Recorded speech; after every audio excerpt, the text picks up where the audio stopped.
Good evening students. Last videos में हमने अपना फर्स्ट चैप्टर कंप्लीट कर लिया था। इस वीडियो में हम उसी से रिलेटेड जो एनसीईआरटी के क्वेश्चंस होते हैं उनको हम सॉल्व करने वाले हैं। तो ये जो पीडीएफ मैं आपके साथ शेयर करूँगी इसमें आपके सारे जो एनसीईआरटी फर्स्ट चैप्टर के जो एनसीईआरटी क्वेश्चंस हैं वो सॉल्व हैं, right.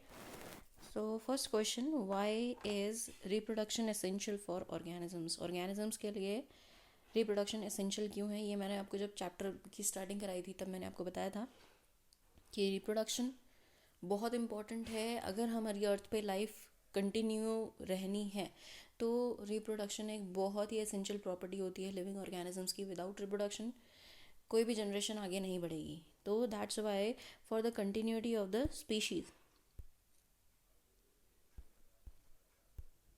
for the continuity of the species on earth, organisms reproduce. It is not possible that life will exist on earth if reproduction does not occur. Okay, so I hope ये आपको समझ में आ गया होगा कि why reproduction is an essential property of an organism या why reproduction is essential for organisms। ठीक है, नेक्स्ट क्वेश्चन है आपका, which mode of reproduction is better, either it is asexual or sexual। ठीक है, अब आप इन दोनों की ये जो दोनों जो मोड थे रिप्रोडक्शन के, इन दोनों की आप प्रॉपर्टीज़ को याद करेंगे तो कौन सा ज़्यादा एफिशिएंट है या बेटर है। तो हमें पता है कि सेक्सुअल रिप्रोडक्शन एक बेटर रिप्रोडक्शन है in comparison to A sexual reproduction. ऐसा क्यों? क्योंकि वो जो भी ऑफस्प्रिंग प्रोड्यूस होता है सेक्सुअल रिप्रोडक्शन में वो जेनेटिकली यूनिक होता है फ्रॉम द पेरेंट, अलग होता है, आइडेंटिकल नहीं होता है। अगर हम ए सेक्सुअल में देखें तो बिल्कुल आइडेंटिकल हमें हमारे जो ऑफस्प्रिंग्स होते हैं वो हमें मिलते हैं। ठीक है, और मैंने आपको ये भी बताया था कि जो सेक्सुअल रिप्रोडक्शन है इसी रिप्रोडक्शन की वजह से वेरिएशन आती है आगे। तो वो वेरिएशन बहुत इम्पॉर्टेंट हो जाती है सर्वाइव करने के लिए। ठीक है, genetic variation is very important for the survival of the species. ठीक है, रिप्रोडक्शन तो है ही है, बट रिप्रोडक्शन से जो वेरिएशन आती है किसी भी ऑर्गेनिज्म में वो उसको उसके एनवायरनमेंट के हिसाब से स्ट्रॉन्ग बनाती है। ठीक है, पहले वाली जनरेशन से मोर स्ट्रॉन्ग बनाती है। ठीक है, अब आप देखेंगे जैसे अभी ये जो टाइम चल रहा है यहाँ पे हमारे पास जो पेंडेमिक चल रहा है कोरोना वायरस, इसमें क्या हो रहा है आप ये देख रहे हैं, कुछ लोग बहुत जल्दी बीमार हो जाते हैं। ठीक है, और कुछ लोग इतनी जल्दी बीमार नहीं हो रहे और हो रहे हैं तो ठीक हो रहे हैं। ठीक है, तो वो क्या है, हमें तीन टाइप की कैटेगरी मिली। एक वो जो वीक है, ठीक है, जिसकी जो डिजीज से लड़ने वाली पावर जो है वो कम है। और एक ऐसे मिले जो जिनको डिजीज़ हो तो रही है पर उनकी जो इम्यून सिस्टम है वो उसके अगेंस्ट फाइट कर रहा है, और कुछ को नहीं लग रही है, भले ही वो उस एनवायरनमेंट में भी जा रहे हैं बट वो नहीं, मतलब एक तरह से देखा जाए तो ये इनकी जो इम्यूनिटी है, जो डिजीज़ जिनके अंदर नहीं आ रही है या आ भी रही है तो वो उसको क्योर कर ले रहे हैं, तो उनकी इम्यूनिटी अलग है, स्ट्रॉन्ग है। ठीक है, तो ये क्या है तो सब ह्यूमंस, पर क्या है, वेरिएशन है ना दोनों में। वो जो डिजीज़ जिनके अंदर डिजीज़ हो रही है, डेथ हो जा रही है, वो वीक है, और जो दूसरे हैं वो क्या है, वो आपके स्ट्रोंगर हैं उनसे। ठीक है, तो वो क्या है, वो एक तरह की वेरिएशन होगी कि कुछ की इम्यूनिटी बहुत कम है और कुछ की इम्यूनिटी बहुत ज़्यादा, तो उन्हीं की जनरेशन जो है आगे और स्ट्रॉन्ग होके आएगी। ठीक है, तो ये होती है वेरिएशन। ठीक, तो सेक्सुअल रिप्रोडक्शन जो है वो बेटर फॉर्म होता है रिप्रोडक्शन का in comparison to A sexual reproduction, right. Now the third question is, why is the offspring formed by the asexual reproduction referred to as a clone. अच्छा, chapter में अगर ये कहीं छूट गया है तो क्लोन में आपको बता दूं, क्लोन का मतलब होता है आइडेंटिकल, डुप्लीकेट। जैसी एक चीज़ है बिल्कुल हूबहू उसके जैसी दूसरी। ठीक है, तो ए सेक्सुअल रिप्रोडक्शन में मैंने आपको बताया कि जैसा पेरेंट होता है वैसा ही उसका ऑफस्प्रिंग हो जाता है, तो वो क्या हो गया, वो एक क्लोन बन गया उसका। ठीक है, तो इसीलिए कहा जाता है कि ए सेक्शुअल रिप्रोडक्शन में जो भी ऑफस्प्रिंग्स बनते हैं वो क्लोन होते हैं, ठीक है। Offsprings formed by the asexual reproduction are referred to as clone because it involves only single parent, और वहाँ पे कोई भी रिकॉम्बिनेशन नहीं होता है जीन्स का कोई भी रिकॉम्बिनेशन नहीं होता। रिकॉम्बिनेशन का मतलब आगे के चैप्टर्स में आपके आएगा, जब आप जेनेटिक्स वाली यूनिट पढ़ेंगे तो उसमें आपके पास क्या आता है,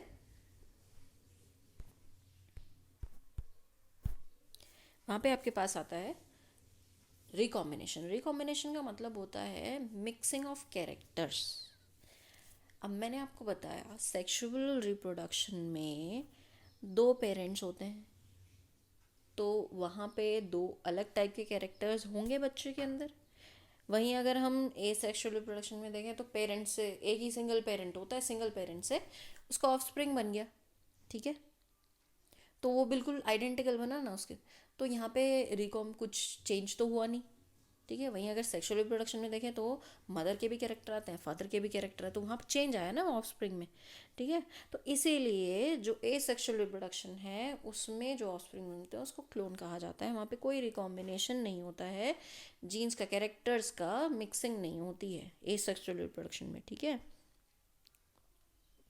No recombination of genes, offspring produced are identical, genetically identical, मतलब सारा जेनेटिक मेकअप है सब सेम रहने वाला है पेरेंट के जैसे, ठीक है। जैसा पेरेंट होगा वैसे ही ऑफस्प्रिंग होगा। Next question is offsprings formed due to sexual reproduction have better chance of survival. Why is this statement always true?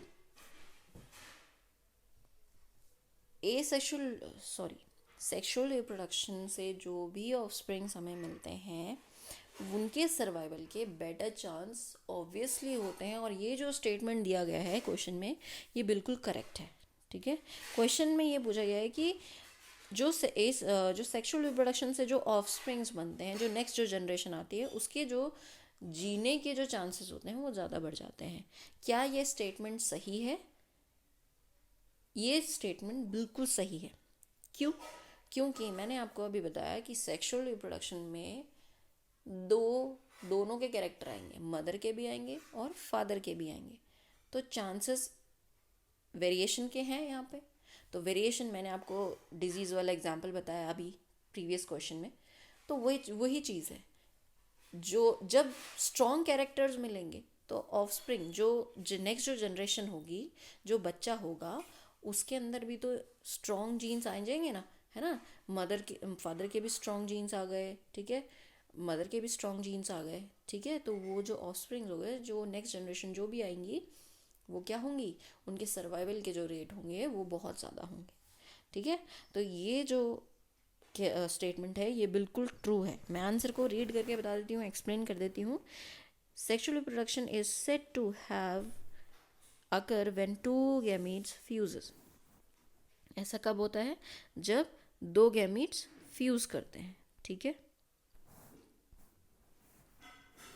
This leads to the production of offspring. इससे क्या बनता है? ऑफस्प्रिंग्स बनते हैं। जब गैमीट्स फ्यूज होते हैं, हमने पढ़ा था फर्टिलाइजेशन के इवेंट्स थे, post fertilisation, fertilisation and pre fertilisation. तो फर्टिलाइजेशन बीच वाले इवेंट में क्या आया था? Fusion of 2 gametes and formation of zygote, right. तो सेक्सुअल रिप्रोडक्शन में फ्यूजन होता है 2 गैमीट्स का, जिससे फॉर्मेशन होता है ऑफस्प्रिंग्स का, और उसके अंदर जेनेटिक वेरिएशन आती है पेरेंट्स की, ठीक है। पेरेंट्स से जो भी कैरेक्टर्स आए उनकी मिक्सिंग हुई, रिकॉम्बिनेशन हुआ, ठीक है, वेरिएशन हो गई, अलग तरीके के जीन्स हो गए ना। Therefore are able to survive better. उनके जो सर्वाइवल के जो रेट होते हैं वो और ज़्यादा अच्छे होते हैं।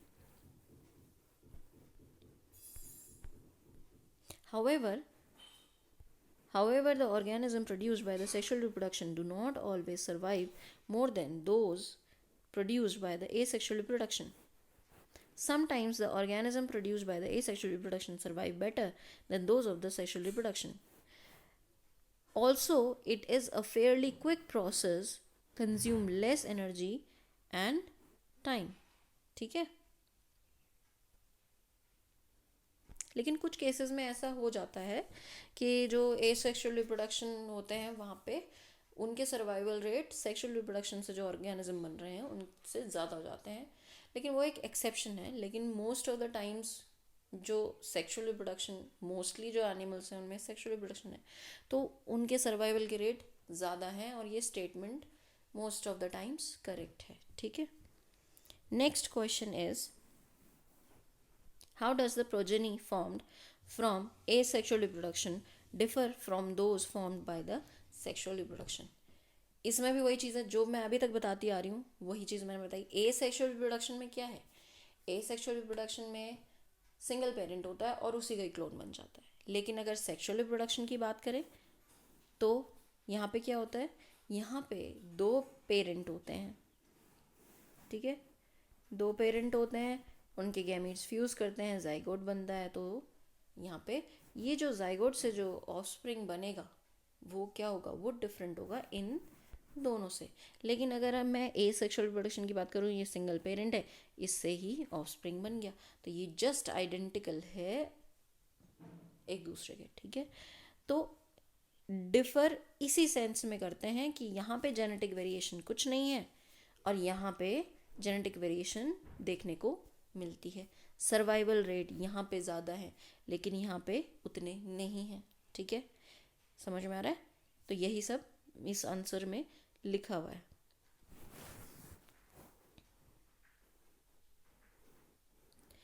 Now move to the next question. Now the question is, distinguish between sexual and asexual reproduction. Why is vegetative reproduction also considered a type of asexual reproduction?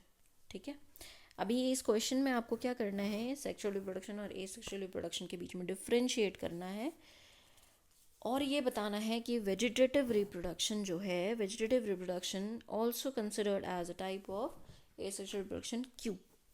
ठीक है, तो इसी को हम अब डिस्कस करते हैं। This is your sexual reproduction, मैं यहाँ पे लिख देती हूँ, शॉर्ट फॉर्म में लिख देंगे।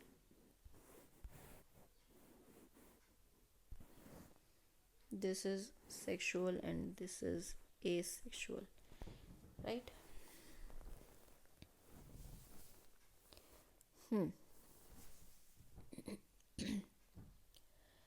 तो जो सबसे पहला जो पॉइंट है डिफरेंस का, it take place by the fusion of male and female gamete. यहाँ पे मेल और फीमेल गैमीट्स इन्वॉल्व होते हैं, उनके फ्यूजन होता है। यहाँ पे सिर्फ सिंगल पेरेंट इन्वॉल्व होता है, नॉट आइडेंटिकल। जो ऑफस्प्रिंग है वो आइडेंटिकल नहीं है अपने पेरेंट के, लेकिन यहाँ पे जो ऑफस्प्रिंग है वो आइडेंटिकल है अपने पेरेंट के। ठीक है, और उसको क्या कहा जाता है, उसको कहा जाता है क्लोन। ठीक है, it is found in higher vertebrates. जो सेक्सुअल रिप्रोडक्शन है वो हायर वर्टिब्रेट्स में, in vertebrates and all vertebrates में पाया जाता है। ठीक है, बहुत माइक्रोस्कोपिक एनिमल्स को छोड़ दिया जाए, ऑर्गेनिजम्स को छोड़ दिया जाए, तो जो बाकी के हायर जो इनवर्टिब्रेट्स और वर्टिब्रेट्स हैं उन सब में पाया जाता है सेक्सुअल रिप्रोडक्शन।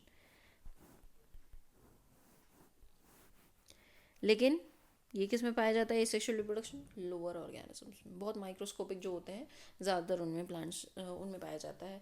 प्लांट्स हो गए माइक्रोस्कोपिक या एनिमल्स हो गए, तो उनमें ए सेक्सुअल रिप्रोडक्शन पाया जाता है। सेक्सुअल रिप्रोडक्शन एक बहुत ही स्लो प्रोसेस है क्योंकि कई सारे स्टेप्स इन्वॉल्व होते हैं इसमें, इसलिए ये एक स्लो प्रोसेस है।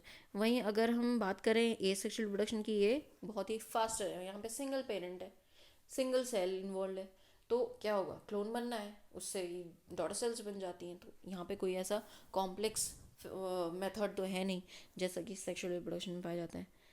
अच्छा, वेट मिनट, यहाँ पे जो है ना, ये जो लास्ट पॉइंट आपका, ये जो एग्जाम्पल वाला पॉइंट है, ये कुछ गड़बड़ हो गया है, ये इंटरचेंज हो गया है। ये इंटरचेंज हुआ है। ये आपके इसके एग्जाम्पल हैं, ए सेक्सुअल रिप्रोडक्शन के एग्जाम्पल हैं, इसको आप चेंज कर लीजिएगा। ठीक है,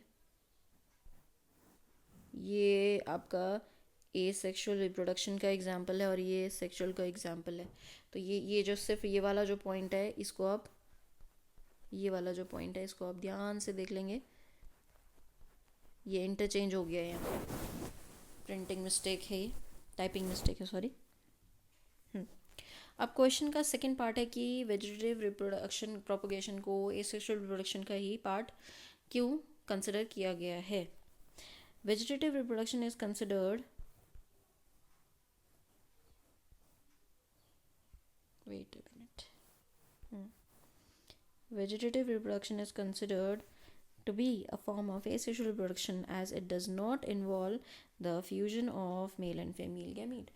जब मैंने आपको चैप्टर बताया था तो मैंने वहाँ पे आपको वेजिटेटिव प्रोपगेशन बताया था जो कि प्लांट्स में पाया जाता है। तो उनमें मैंने बताया था कि वेजिटेटिव क्या पार्ट होता है, वेजिटेटिव और जुवेनाइल, ये मैंने आपको 2 फेजेस बताई थी लाइफ साइकिल की। तो वेजिटेटिव आपका जो भी ग्रोथ, मतलब अदर देन रिप्रोडक्टिव सेल्स का जो पार्ट होता है किसी भी ऑर्गेनिज्म का या स्पेशली प्लांट्स का, क्योंकि ये प्लांट्स में होता है तो इसलिए प्लांट्स की बात कर रहे हैं। तो प्लांट्स का अगर हम फ्लावर वाले पार्ट को छोड़ दें, ठीक है, तो इसके अलावा स्टेम हो गया, रूट्स हो गए, लीव्स हो गई, ये सारे क्या हैं, ये वेजिटेटिव पार्ट हैं। तो इनसे नया प्लांट उग के मिल रहा है हमें, उग जाता है उसमें से। तो ये क्या है, ये एक टाइप का एसेक्सुअल रिप्रोडक्शन है, क्योंकि यहाँ पे गैमेट्स का तो इन्वॉल्वमेंट हुआ ही नहीं है, ठीक है।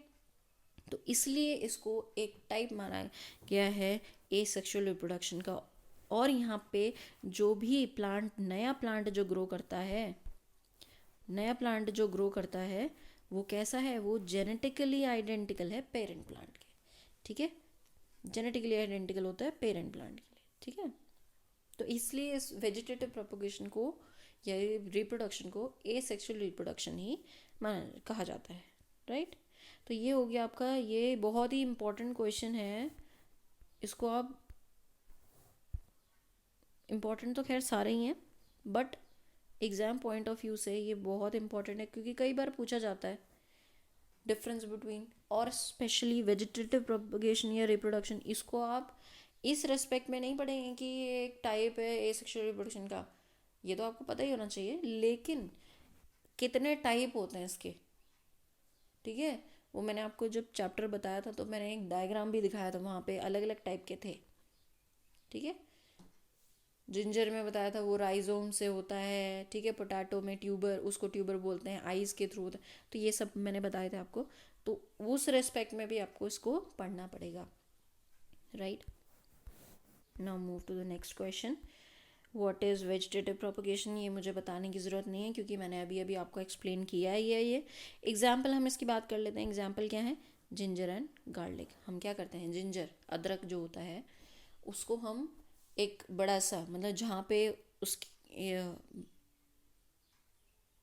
एक, मतलब हम बात करेंगे कि जहाँ पे उसका आई होता है, ठीक है, गांठ जहाँ पे होती है, हम उस पार्ट को कट करके अगर हम बो देते हैं तो क्या होता है, उसमें से एक नया प्लांट निकल के आ जाता है। ऐसे ही गार्लिक, अदरक, सॉरी, उसमें लहसुन में भी होता है।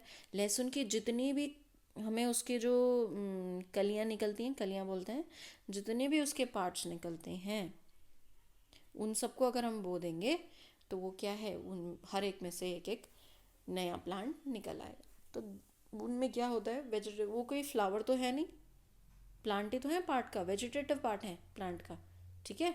तो इसलिए उसी से ही जब प्लांट निकले तो वो क्या है, वो एक एग्जाम्पल है किसका, वेजिटेटिव प्रोपगेशन का।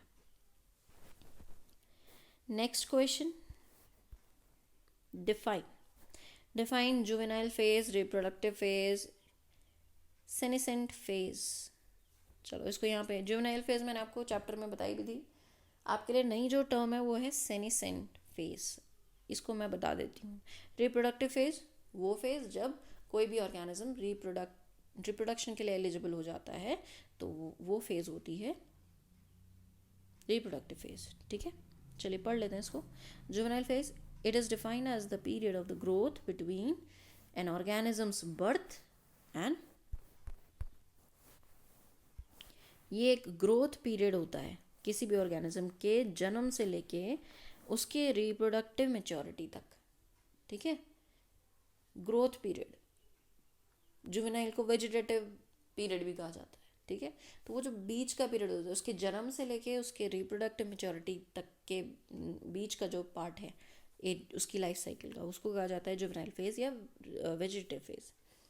नेक्स्ट है आपका रिप्रोडक्टिव फेज।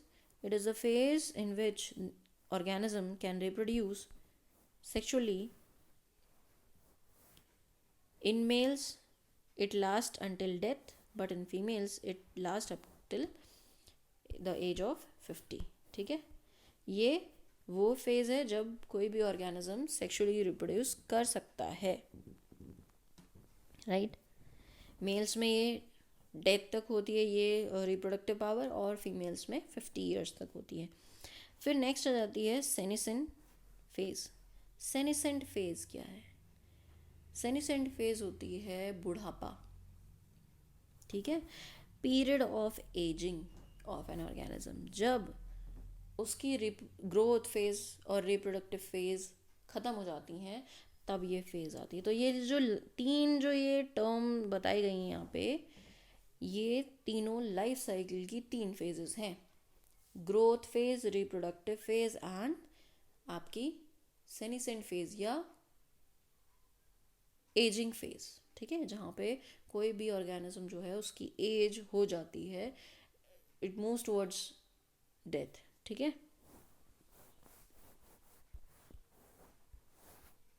तो ये हो गए आपके 3 डेफिनेशंस। ठीक है, now move to the next question. Higher organisms have restored to sexual reproduction in spite of their complexity. Why? जो higher organism है उनके अंदर सेक्सुअल रिप्रोडक्शन की पावर है in spite of their complexity. Complexity होने के बावजूद भी उनके अंदर सेक्सुअल रिप्रोडक्शन है। क्यों? तो इसका रीज़न है higher organisms undergo sexual reproduction despite of complex nature because organisms are produced by the fusion of 2 different gametes and therefore show genetic variation. Due to this variation, they all adapted to different environment condition. मैंने अभी बताया था आपको sexual reproduction में father के भी character आते हैं, मदर के भी कैरेक्टर आते हैं, उनके कैरेक्टर्स का फ्यूजन होता है और वो ऑफस्प्रिंग के अंदर आ जाते हैं। ठीक है, तो जो स्ट्रॉन्ग होने के जो चांसेस हैं वो ज़्यादा हैं उसमें। ठीक है, तो वही चीज़ उसको फिट बनाती है आगे के एनवायरनमेंट में सरवाइव करने के लिए।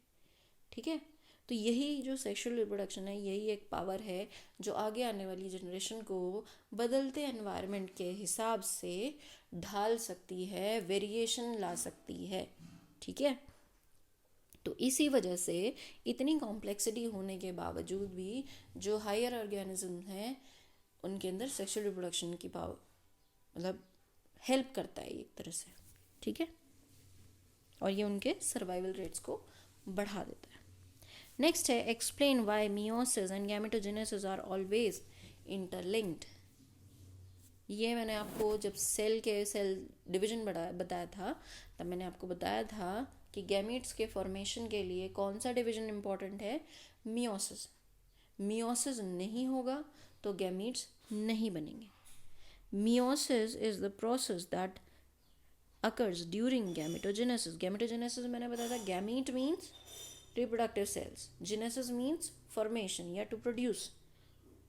तो गैमीट्स जो रिप्रोडक्टिव सेल है उनकी फॉर्मेशन के प्रोसेस में ये बहुत इंपॉर्टेंट होता है, मियोसिस बहुत इंपॉर्टेंट होता है। Gametogenesis refers to the process how gametes are formed, कैसे गैमीट्स बनते हैं। Meiosis is necessary for the formation of gamete. ये देखिए, मियोसिस नहीं होगा तो गैमीट्स का फॉर्मेशन नहीं होगा। Hence both the process are said to be interlinked. इसीलिए दोनों के दोनों प्रोसेस एक दूसरे से जुड़े हुए हैं। ठीक है, मियोसिस नहीं होगा तो गैमेटोजेनेसिस नहीं होगा। ठीक है,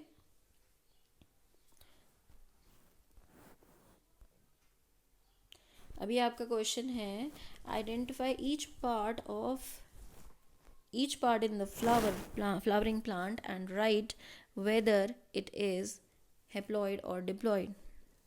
हेप्लॉइड का मतलब भी मैंने आपको बताया था वीडियोज़ में आप देख लेंगे दोबारा से। और डिप्लॉयड का मतलब ही मैंने बताया था। डिप्लॉयड कंडीशन होती है जहाँ पे जो क्रोमोसोम का जो नंबर है वो पूरा पूरा होता है, उसको रिप्रेजेंट किया जाता है 2n से। 2n डिप्लॉयड मतलब डिप्लॉयड कंडीशन में कितने नंबर ऑफ क्रोमोसोम्स होंगे आपके? 46 क्रोमोसोम्स होंगे या 23 पेयर होंगे क्रोमोसोम्स के। वहीं अगर मैं हेप्लॉयड की बात करूं तो हेप्लॉयड में सिर्फ 23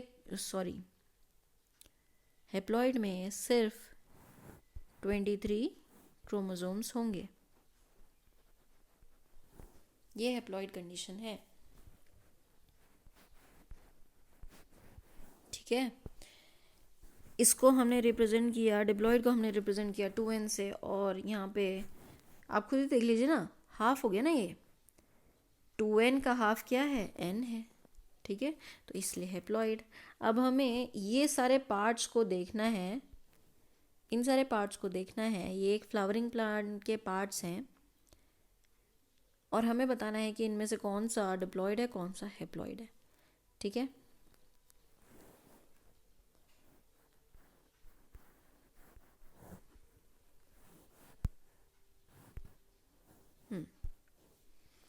सबसे पहला आ जाता है ओवरी।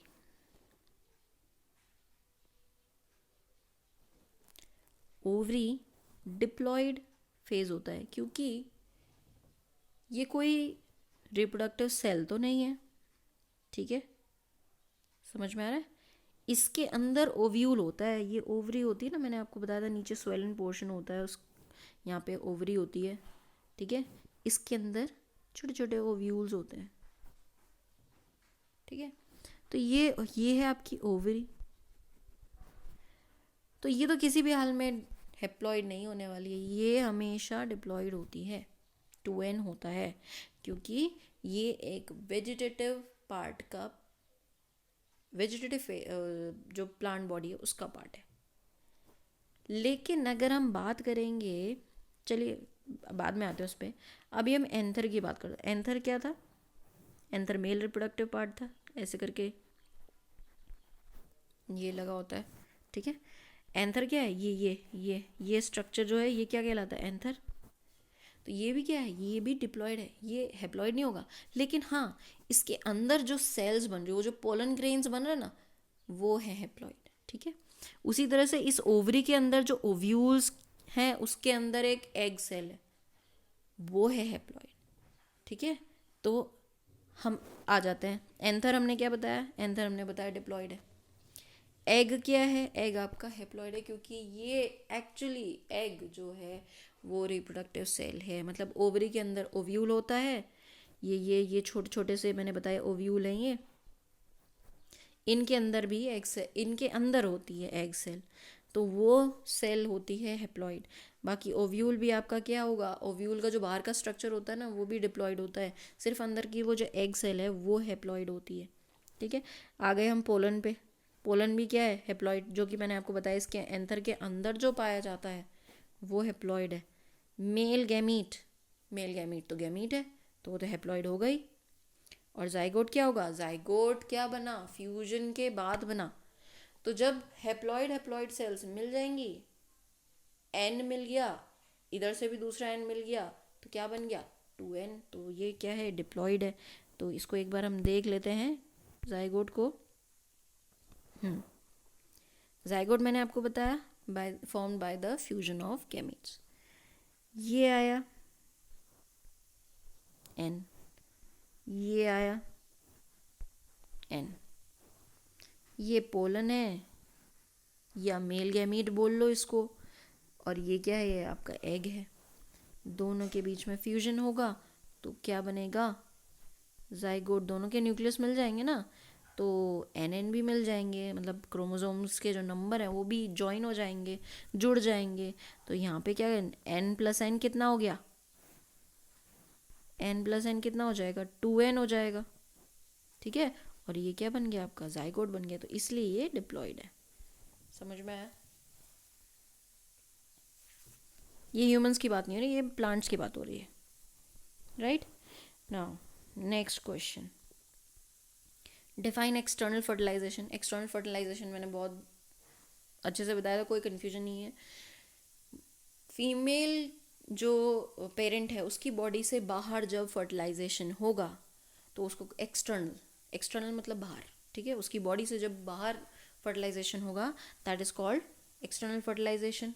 अच्छा, एडवांटेजेस क्या हैं, ठीक है, किस किस में पाया जाता है ये मैंने आपको उस टाइम भी बताया था। फ्रॉग में पाया जाता है, टोड्स में पाया जाता है, ठीक है। एडवांटेजेस क्या हैं या ड्रॉबैक, सॉरी डिसएडवांटेजेस क्या हैं इसके एक्सटर्नल फर्टिलाइजेशन के? जो सर्वाइवल के जो चांसेस हैं वो बहुत कम हो जाते हैं, ठीक है, क्योंकि जब जो फीमेल फ्रॉग है वो अपने एग्स को वाटर बॉडी में छोड़ती है तो क्या होता है, दूसरी जो फिशेस होती हैं उनके लिए वो फूड का काम करता है, ठीक है। तो वो क्या करेंगी, वो उसको ईट कर लेंगी, सर्वाइवल रेट ख़त्म। तो इसलिए जो चांस ऑफ सर्वाइवल है वो बिल्कुल बहुत कम हो जाता है, ठीक है। Not all gametes are fertilised. अब क्या है, क्योंकि वाटर बॉडी के अंदर ये एग्स पड़े हैं तो जो पॉसिबिलिटी होती है, सपोज ये 6 एग्स हैं, ये वाटर बॉडी में है, अब ये मेल गैमीट है, ठीक है, ये मेल गैमीट है, तो वाटर बॉडी के अंदर है तो मेल गैमीट के मूवमेंट के भी तो चांसेस ज़्यादा हैं, तो वो कोई ज़रूरी नहीं कि सारे ही एग्स फर्टिलाइज होंगे, शायद ये 2 ही एग फर्टिलाइज हो, तो यहाँ पे जो चांसेस होते हैं फर्टिलाइजेशन के वो कम हो जाते हैं। गैमीट्स में डेसिकेट, मैंने बताया फिश खा सकती हैं, दूसरी तो डेसिकेट मतलब चलो वो तो खैर अलग हो गया, वो तो उसे छोड़ दो, लेकिन डेसिकेट मतलब एनवायरनमेंट का भी तो इफेक्ट पड़ता है, मतलब एनवायरनमेंट, पानी सूख गया, ठीक है, जिस वाटर बॉडी में एग दिए थे फर्टिलाइजेशन से पहले पहले पानी सूख गया तो ख़त्म, कहानी ख़त्म हो गई, वहीं पर एग भी सूख जाएंगे, ठीक है। फिर वही जो मैंने आपको शुरू में बताई, प्रीडेटर जो फिशेज होती हैं वो एग्स को ईट कर जाती हैं। तो ये डिसएडवांटेजेस हैं एक्सटर्नल फर्टिलाइजेशन के। नेक्स्ट है आपका जूस्पोर और जाइगोट के बीच में डिफरेंस। जूस्पोर मैंने बताया था, जूस्पोर जो होता है आपका बहुत जो स्मॉल प्लांट, माइक्रोस्कोपिक प्लांट्स होते हैं, ठीक है, या फंजाई होते हैं, उनमें पाया जाता है जूस्पोर। जाइगोट ज़्यादातर जो है जो हायर एनिमल्स हैं, इनवर्टिब्रेट्स और वर्टिब्रेट्स, उनमें पाया जाता है, ठीक है। अब आ जाते हैं इसके डिफरेंस पे।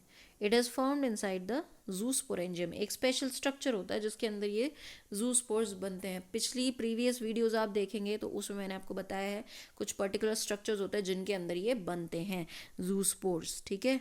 जूस्पोर का मैंने मतलब भी बताया था, इसको जूस्पोर क्यों बोला जाता है, ठीक है, due to the presence of flagella, movement होता है इनमें, ठीक है, इसलिए। Zygote by the fusion of male and female gametes तब बनता है। किसका रिजल्ट है, ए सेक्सुअल रिप्रोडक्शन का रिजल्ट है। जाइगोट किसका रिजल्ट है, सेक्सुअल रिप्रोडक्शन का।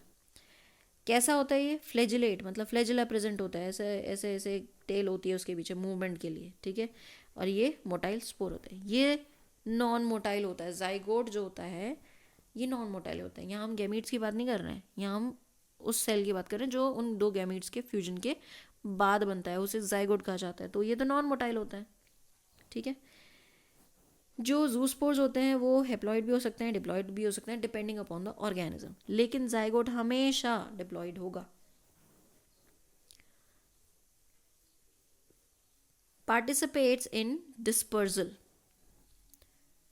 चलो इस पॉइंट को आप रहने दीजिए, ये आपके ना तो समझ में आएगा और, ठीक है। नेक्स्ट पॉइंट है फाउंड इन, इस पॉइंट को आप रहने देंगे, बाकी सब पॉइंट कर लेंगे।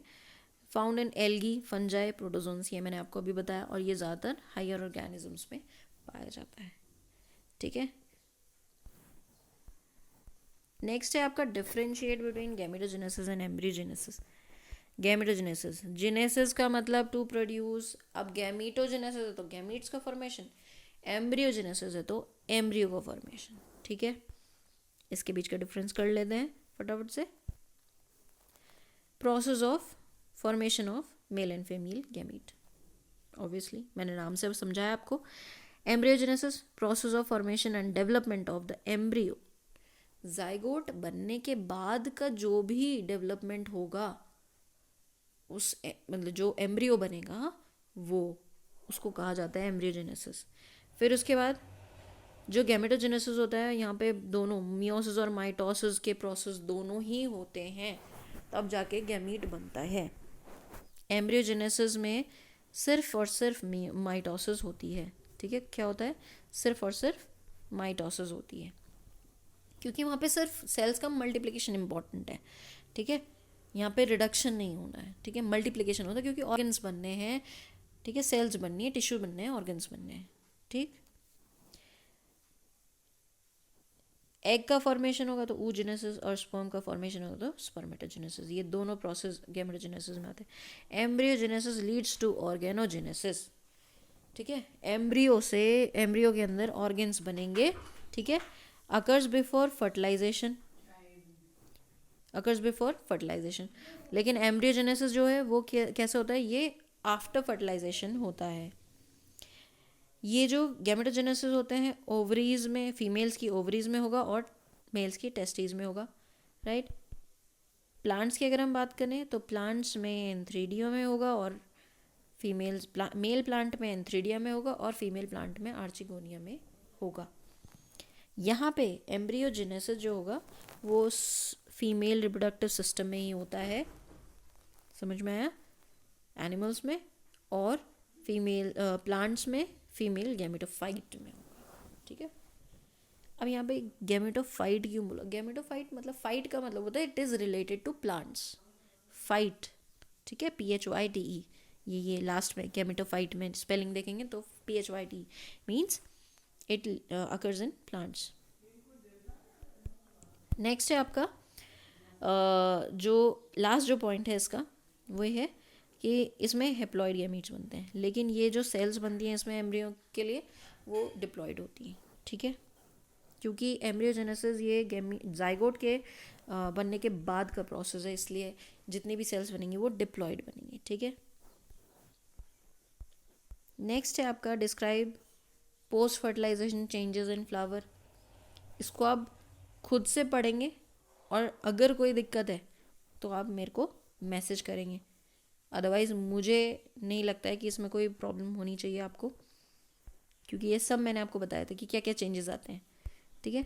बायसेक्सुअल फ्लावर ये भी मैं आपको नहीं बताऊंगी, ये भी आप खुद ही पढ़ेंगे, क्योंकि बायसेक्सुअल फ्लावर्स मैंने बहुत अच्छे से बताए थे, जिनमें दोनों मेल और फीमेल रिप्रोडक्टिव स्ट्रक्चर्स एक ही फ्लावर में प्रेजेंट होते हैं, वो उसको कहा जाता है बायसेक्सुअल फ्लावर। इसकी, हाँ अच्छा, इसमें आप दूसरा जो नाम लिखेंगे, इसका जो अल्टरनेटिव नेम होता है बाइसेक्सुअल, जो टर्म के रिस्पेक्ट में यूज़ किया जाता है, वो दूसरी टर्म क्या है वो आप ज़रूर बताएंगे मेरे को।